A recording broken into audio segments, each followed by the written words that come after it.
যাচ্ছি সুবর্ণগ্রাম। সুবর্ণগ্রাম ভুলতা-গাউসিয়া নারায়ণগঞ্জে পড়েছে। ওকে, যেটা আসলে নারায়ণগঞ্জ বললে হয়তো সবাই চিনবে না, কিন্তু ভুলতা-গাউসিয়া বললে সবাই চিনবে। ভুলতা-গাউসিয়ার খুবই কাছে, জাস্ট হয়তো হেঁটে গেলে ভুলতা-গাউসিয়া থেকে 4-5 মিনিট সময় লাগবে। আমাদের আজকের উদ্দেশ্য ভুলতা-গাউসিয়ার সুবর্ণগ্রাম। কেউ যদি প্রাকৃতিক পরিবেশ অনেক বেশি উপভোগ করতে চায় বা অনেক বেশি পছন্দ করে, যেখানে চাইবে যে সকালের ভোরে একদম তাজা বাতাস, সূর্যোদয়, পাখির কিচিরমিচির এবং হৃদয় মুগ্ধ করে দেওয়া পরিবেশ, তাহলে আমি সাজেস্ট করব সুবর্ণগ্রাম রাত্রি যাপনের জন্য ভাড়া নেওয়ার।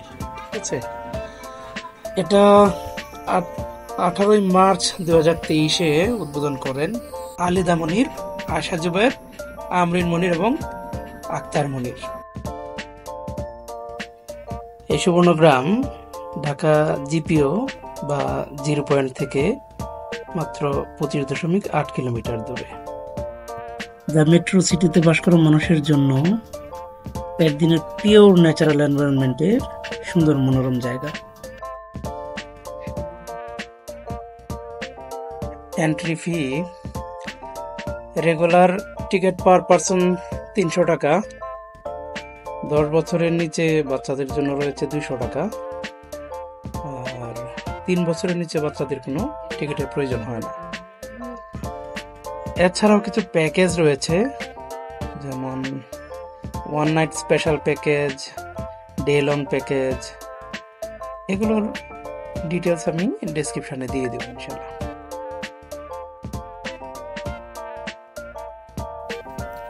এই সুবর্ণগ্রামে কটেজের পাশাপাশি বাচ্চাদের খেলার জায়গাও আছে, ইভেন পিকনিক করার ব্যবস্থাও আছে।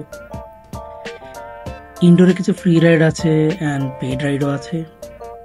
আছে ডিস্কো কোস্টার, স্পিড বোট, ঘোড়ার গাড়ি। লেকের পাশাপাশি ছোট্ট একটা সাফারি পার্ক আছে। এই লেক ও সাফারি পার্ক ঘুরে দেখার জন্য আলাদা গাড়িও আছে।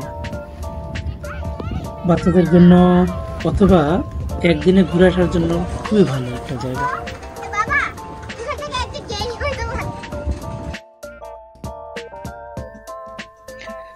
আমরা যে গাড়িটি দিয়ে লেক ভিউ ঘুরছি, এই গাড়িটি দিয়ে ঘুরলে আসলে ইনডোরের সাফারি পার্কটা দেখা যায়।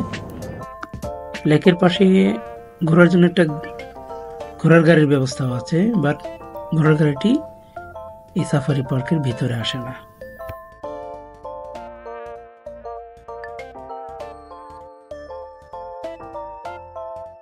পার্কটি খুবই সুন্দর, ছোট্ট এরিয়া, ঘুরে আসতে খুব বেশি সময় দরকার হয় না, খুব বেশি সময় লাগে না। গাড়িটা লেকের এক সাইড থেকে সাফারি পার্কের ভিতরে চলে আসে, সাফারি পার্কটা ঘুরে আবার লেকে ব্যাক করে, লেকে সাইড ভিউটা খুবই ফাইন। লেকের মাঝখানে এখন যে জায়গাটুকু দেখতে পাচ্ছেন, এটা আসলে রিসোর্ট। রাত্রি যাপনের জন্য এর চেয়ে সুন্দর জায়গা হয় না, পানির উপরে এত সুন্দর একটি জায়গা।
প্রায় শেষ।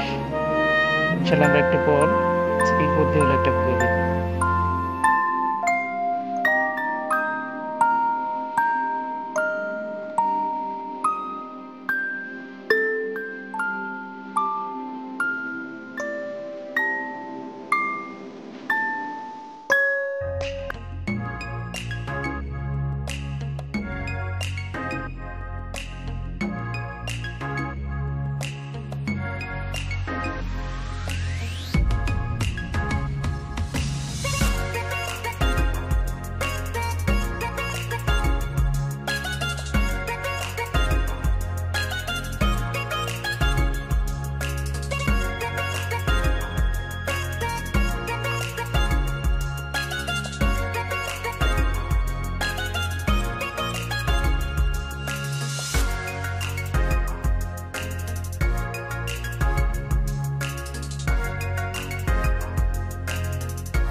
আমরা সুবর্ণগ্রাম এনজয় করার, ঘুরে দেখার, আনন্দ করার প্রায় শেষের দিকে আছি। এখানে ড্রোন শট নিয়েছি, আসলে ড্রোন দিয়ে নয়, দুটা রাইডে উঠেছি, দুটা রাইড থেকেই অ্যাকচুয়ালি ড্রোন শট নেওয়া, এবং এটাই আমাদের দিন শেষের রাইড। সবাইকে সাথে থাকার জন্য, ভিডিও দেখার জন্য ধন্যবাদ।